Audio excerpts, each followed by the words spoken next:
신약성경 310페이지 에베소서의 말씀을 볼 차례입니다. 에베소서 1장 3절에서 6절까지의 말씀, 그리고 15절에서 19절까지의 말씀, 이렇게 두 부분을 보도록 하겠습니다. 먼저 에베소서 1장 3절에서 6절까지의 말씀을 같이 읽도록 하겠습니다. 시작. 찬송하리로다 하나님 곧 우리 주 예수 그리스도의 아버지께서 그리스도 안에서 하늘에 속한 모든 신령한 복을 우리에게 주시되 곧 창세전에 그리스도 안에서 우리를 택하사 우리로 사랑 안에서 그 앞에 거룩하고 흠이 없게 하시려고 그 기쁘신 뜻대로 우리를 예정하사 예수 그리스도로 말미암아 자기의 아들들이 되게 하셨으니 이는 그가 사랑하시는 자 안에서 우리에게 거저 주시는 바 그의 은혜의 영광을 찬송하게 하려는 것이라. 15절부터 19절까지 읽습니다. 시작. 이로 말미암아 주 예수 안에서 너희 믿음과 모든 성도를 향한 사랑을 나도 듣고 내가 기도할 때 기억하며 너희로 말미암아 감사하기를 그치지 아니하고 우리 주 예수 그리스도의 하나님 영광의 아버지께서 지혜와 계시의 영을 너희에게 주사 하나님을 알게 하시고 너희 마음의 눈을 밝히사 그의 부르심의 소망이 무엇이며 성도 안에서 그 기업의 영광의 풍성함이 무엇이며 그의 힘의 위력으로 역사하심을 따라 믿는 우리에게 베푸신 능력의 지극히 크심이 어떠한 것을 너희로 알게 하시기를 구하노라. 하나님의 말씀입니다. 아멘. 자, 바울은 사도행전을 보면 총 3번의 전도 여행을 합니다. 나중에 로마로 가게 되는 것을 전도 여행에 포함시키는 학자들도 있어요. 그래서 그것까지 합치면 이제 4번인데 보통은 이제 3번 큰 전도 여행을 했다. 1차 전도 여행은 2년, 2차 전도 여행은 3년, 3차 전도 여행은 4년. 이렇게 총 9년에 걸쳐서 전도 여행을 다녔어요. 그러니까 교통 상황이 좋지도 않은 그 시절에 모든 것을 다 걸어서 다녔고 배를 타고 다녔고 참 힘들었던 기간이죠. 근데 3차 전도여행을 끝나고 3차 전도여행은 예루살렘에 큰 기근이 들어가지고 바울이 자기가 개척했던 교회들에서 연보를 거두어서 그것을 예루살렘으로 전달하기 위해서 오게 되는 거예요. 근데 거기에서 유대인들은 바울을 죽이려고 계획을 짭니다. 그러니까 바울이 전하는 것들이 자기들의 생각과 맞지 않다 해서 바울을 죽이려고 했던 거예요. 그때 바울이 나는 로마 시민권자입니다. 그것을 이제 밝히고 로마 군인에 의해서 바울이 보호가 돼요. 그래서 예루살렘에 있다가 가이사라라는 곳으로, 그러니까 로마 군대의 사령부가 있던 곳으로 옮겨져서 거기에서 약 2년 동안 감옥에서 살게 됩니다. 그리고 그 2년이 지난 후에 나를 그 황제에게 그 재판을 받게 해달라 청원을 해서 이제 로마로 가게 됐죠. 로마에 가서도 바로 재판을 받은 것이 아니고 한 2년 정도 가택 연금을 당해요. 그러니까 아까 말씀드린 것처럼 9년의 기간 동안 이곳저곳을 다니면서 그 복음을 힘차게 전했던 바울에게 이 4년의 기간은 사실은 좀 갑갑한 기간일 수 있어요. 그렇잖아요? 그렇게 막 여기저기 다니던 사람이 4년의 기간을 다니질 못하고 갇혀 있었으니까. 근데 이 4년의 기간 동안 바울이 좀 숨을 돌립니다. 숨을 돌리고 이제 각 교회에 특별히 자기가 개척한 교회에 편지를 보내는데 그때 4통의 편지를 보내요. 에필골몬이에요. 에베소서, 빌립보서, 골로새서, 그리고 빌레몬서. 이렇게 4권의 서신을 보내는데 사실 이때 바울은 3차 전도 여행을 마치고 난 후에 바울은요. 그 인생에서 그 영적인 수준이 가장 최고조에 달해 있었던 때예요. 왜 최고조에 달해 있었는가? 다른 게 이유가 없어요. 고난을 무지무지 당했거든요. 그 전도여행 다니면서 고난을 무지무지 당하고 그 고난이 바울을 더욱더 큰 믿음의 인물로 만들어 놓았어요. 그래서 바울이 이 4년의 기간 동안 이 네 통의 편지를 보냈는데 이 네 통의 편지가 바울의 그 어느 편지보다도 수준이 아주 깊습니다. 가장 어떻게 보면 바울 신학의 최고봉이라고 할 수 있는데 그 중에서도 가장 깊은 서신이라고 평가받는 것이 바로 이 에베소서예요. 에베소서는 교회가 무엇인가 그것을 우리에게 알려주고 또 우리 성도들은 어떻게 살아야 되는가. 에베소서는 총 6장으로 이루어져 있는데 1장부터 3장까지는 교회가 무엇인가 바울이 알려주고 4장부터 6장까지는 교회의 성도들은 어떻게 살아야 되는가. 그것을 우리에게 알려주시는 너무너무 귀한 서신이에요. 모든 서신서의 여왕이다. 그런 별명이 있을 정도로 에베소서는 아주 깊은 책인데요.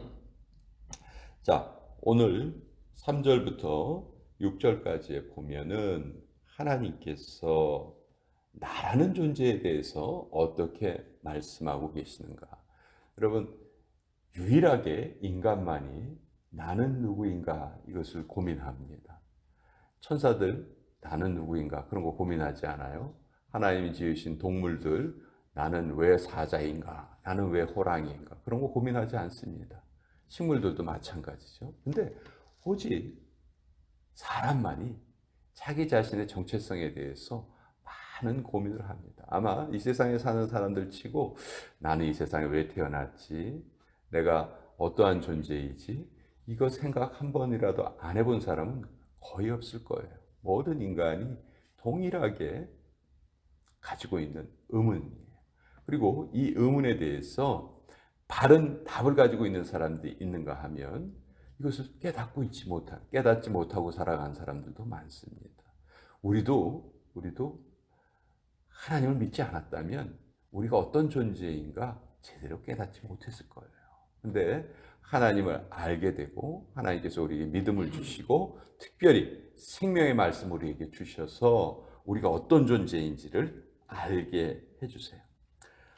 오늘 성경을 보면 하나님께서 우리라는 존재가 내가 어떤 존재냐면 4절에 보시면 그 창세전에 그리스도 안에서 우리를 택하셨다. 그러니까 성경은 내가 그냥 태어난 존재가 아니고 하나님의 철저하신 계획 속에서 태어난 존재다. 근데 그 계획을 언제부터 하셨는가? 우리가 태어날 때, 너는 이제 태어났으니까 이렇게 살아라. 이렇게 계획하신 것이 아니고요.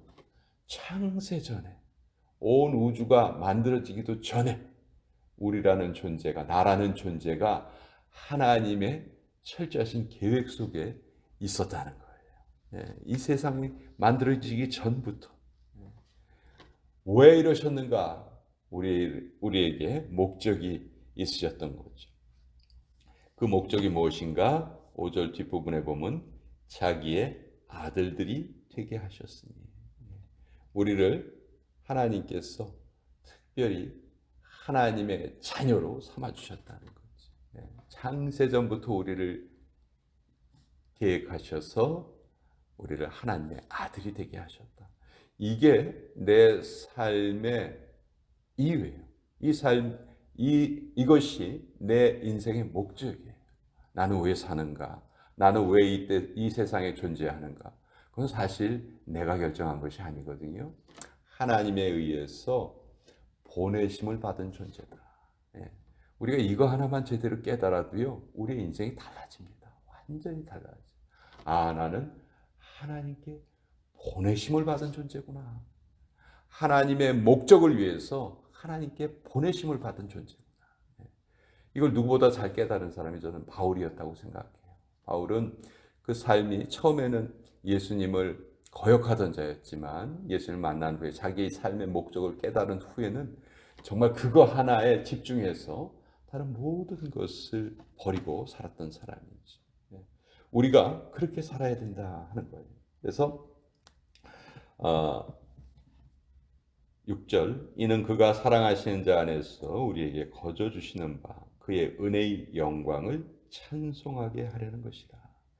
조금 추상적으로 표현되어 있는데 우리 삶이 하나님을 찬송하는 삶이 되어야 한다는 것이죠. 내가 하나님의 자녀로 이 땅에 보내심을 받았기 때문에 하나님이 나에게 맡겨 주신 그 일을 하면서 그 삶을 살면서 하나님께 찬송을 드리는 존재로 살아가는 것이다.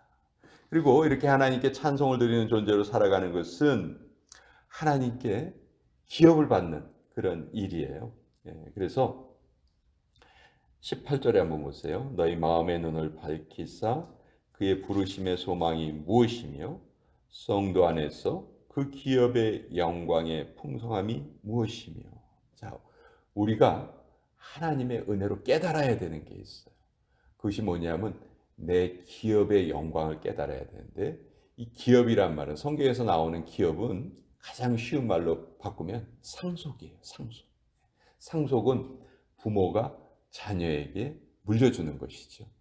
우리가 하나님의 기업이라는 말은 하나님의 상속자라는 뜻이에요. 하나님이 우리의 부모님이 되시고 아버지가 되시고 나는 그 자녀로서 하나님께 받을 몫이 있다는 거예요. 원래 이 기업이란 말은 영어로 보면은 롯이에요. L-O-T. 제비라는 말이죠. 제비뽑기를 하는 것을 롯이라고 하는데 이스라엘 백성들이 여호수아와 함께 가나안 땅에 들어가죠. 그리고 정복 전쟁을 다 끝낸 후에 여호수아가 이스라엘 백성들을 각 가문별로 이렇게 땅을 나누어 줍니다. 그때 그 제비 뽑기를 해서 땅을 나누어 주죠. 그래서 그 기업이란 말의 연유가 롯이란 말을 갖게 된 것이 여기에서 유래가 된 거예요. 하나님의 은혜로 다 각자 땅을 받아요. 그것처럼 우리도 하나님의 은혜로 하나님의 백성으로서 우리에게 받을 하늘의 기업이 있다는 거예요. 하나님의 상속분이 있다는 거예요. 이것이 우리 하나님의 백성의 특권이라는 것이죠. 우리가 이것을 잘 깨닫고 살아가야 돼요. 자꾸 우리는 이 세상에서의 우리 삶에 부족한 것만을 말하고 있는데 사실 그것과는 비교도 안 되게 풍성한 하늘의 영광이 우리에게 예비되어 있다는 것이지. 근데 그것을 이제 우리가 깨달아야 되는데 그것을 어떻게 깨달을 수 있는가? 바울이 에베소 교회 성도들을 위해서 기도하는 내용이 이제 15절부터 나오는데 특별히 17절을 한번 보세요. 우리 주 예수 그리스도의 하나님 영광의 아버지께서 지혜와 계시의 영을 너희에게 주사 하나님을 알게 하시고. 여기 지혜와 계시의 영, 우리가 보통 성령님이라고 우리가 알고 있는 성령님을 지혜와 계시의 영으로 묘사하고 있어요. 그러니까 우리가 성령님을 받았다, 성령님으로 충만해졌다, 성령 세례를 받았다 하는 것은 바로 이 지혜와 계시의 영을 받았다는 거예요. 사람에게 세 가지 눈이 있다고 하죠. 육체적인 눈이 있어요. 육안이 있고요. 또 많은 지식을 얻어서 깨닫는 지안이 있습니다. 그러나 그 지안과 또 다른 차원의 눈이 있는데 그것이 바로 영안이에요. 이 세상에 지식이 많은 사람들은 지안이 열려 있어요. 그러나 영안이 열려 있다고 말할 수 없겠죠. 하나님의 백성인 우리에게는 영안이 열리는 거예요. 그 영안이 열린 게 뭐냐?